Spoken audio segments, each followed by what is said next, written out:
Peter is a 32-year-old with a recent diagnosis of a rotator cuff tear in his right upper extremity. He is right-handed and a professional golfer. A rotator cuff tear is a tear of the soft tissue that connects the muscles to the bones around the shoulder joint. Symptoms include pain, weakness, and decreased mobility of the shoulder. As Peter was carrying his heavy golf bag to the car, he proceeded to put it into the trunk and suddenly felt a very uncomfortable pull at his shoulder. When he got into his car, Peter noticed that he had a significant pain when trying to lift his right arm to hold the steering wheel. Peter lives in a 2-story house with his wife, his baby daughter, and his dog Max. He takes care of his daughter each evening because his wife works the night shift as a nurse. Peter loves to travel to play golf on top-notch golf courses when his schedule as a dad allows him to. Otherwise, he teaches golf at a local golf course. In order to relax, he spends every Sunday morning taking long jogs with Max in the local park. Max is 65 pounds and very energetic. Currently, Peter is struggling to cope with recovering from surgery to repair his right rotator cuff tear. He misses his job and isn't sleeping well at night. Peter is still having pain in his right arm when he tries to lift his arm to comb his hair. Because he is with people often at his job, he is feeling isolated. Now that you've heard Peter's case study, we can successfully help him by applying the occupational therapy practice framework. The purpose is explaining the use of occupational therapy and how we practice it. The OTPF are broken down into 2 parts: the domain, which has 5 sections, and the process, which is the action we take. Keep in mind, before we can start the process, we must identify the domains of the client to properly treat them. Now that we know Peter's story, let's apply the Occupational Therapy Practice Framework, or the OTPF, to the case study. By doing this, we focus on the client's domains by identifying the occupations, client factors, performance skills, and performance patterns. As OT practitioners, we observe the performance skills of the client. They consist of motor, process, and social interaction skills. Now that we know about the OTPF and what we stand for, let's talk about the client factors. Client factors are values, beliefs, spirituality, body functions, and structures that reside within the client. Peter's client factors greatly impact his performance skills. His client factors are body function, values, and beliefs. Peter's motor skills are impacted due to an inability to complete his IADL, like child rearing and care of pet, and his ADLs, like brushing his hair. Because of a decreased mobility of his shoulder, this affects his ability to drive, pick up his daughter, and walk his 65-pound dog. The next part of the process is the performance patterns. Performance patterns are the client's habits, roles, routines, and rituals. Habits are the individual's behaviors. They can be healthy or unhealthy, automatic adaptive, or maladaptive. For example, Peter's habit of exercising daily is healthy.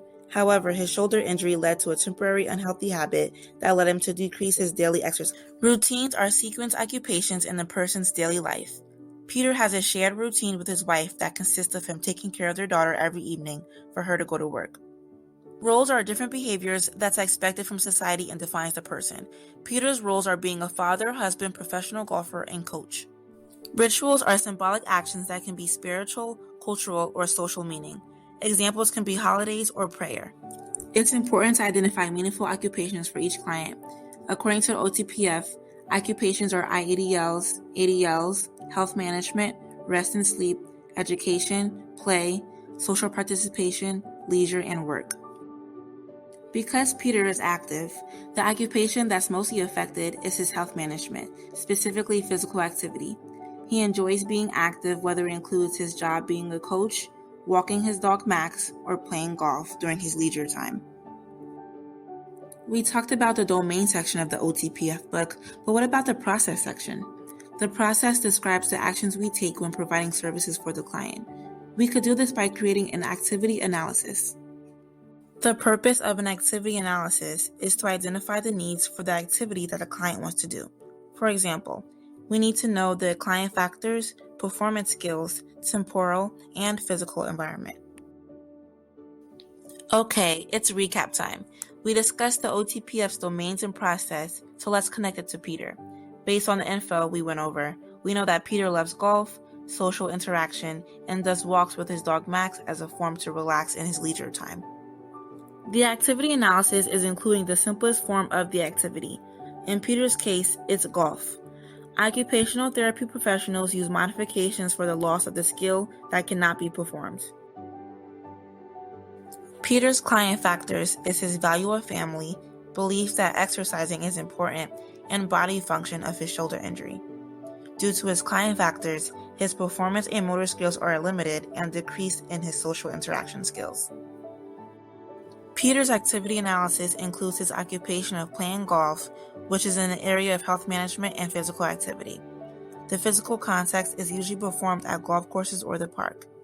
All of the performance skills like motor, process, and social interaction are required for Peter to golf.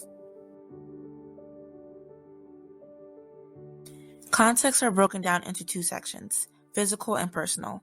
For this case study, we will be focusing on the physical context, which means where is this occupation done or completed at. After you consider the context and performance skills, the initial plan can be created for the client. Maintain the skills that they already have, modify ways to make the activity easier, and prevention. Peter is now ready for modifications that can enhance his life. The goal is to incorporate as much things that he can do now, know his abilities and strengths. The more an occupational therapist practitioner modifies, the successful the client becomes. Now that Peter's case is over, going back to the OTPF, it is used as a guide to help all populations engage in their occupations.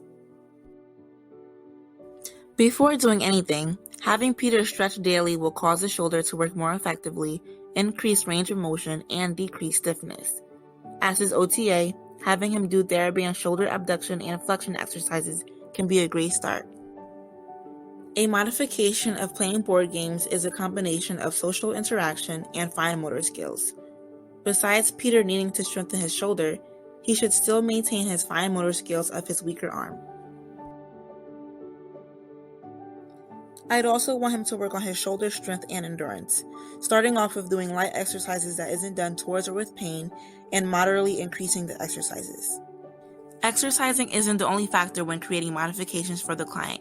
Being that Peter feels isolated, educating the client's family about communication is just as important.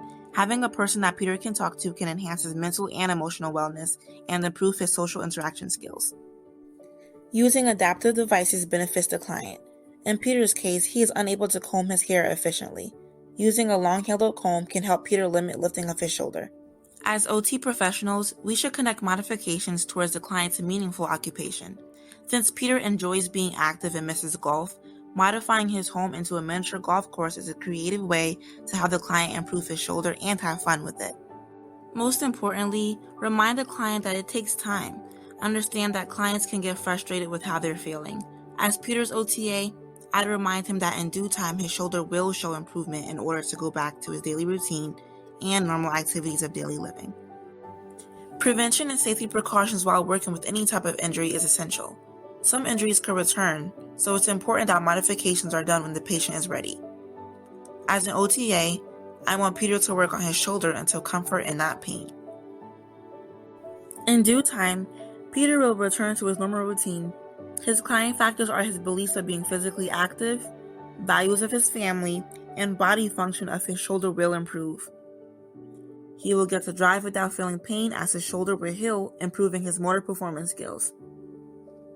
Since Peter will return to his occupational work, he will be able to socialize again, improving his social interactive skill and process skill to do things in a timely manner. Now that Peter's case is over, going back to the OTPF, it is used as a guide to help all populations engage in their occupations. Returning individuals to their occupations and daily living activities is our field of practice. Occupational therapy is about finding therapeutic uses of life occupations with all clients of different backgrounds. Services are provided for promotion of health and wellness for clients with disability or other needs. They can be for individuals with injuries like Peter and other illnesses and diseases. The OTPF helps occupational therapy practitioners do that. We serve to help clients similar to how I helped Peter go back to living their life normally. Peter is able to do his performance skills successfully based on his client factors and return to his occupations and physical environment.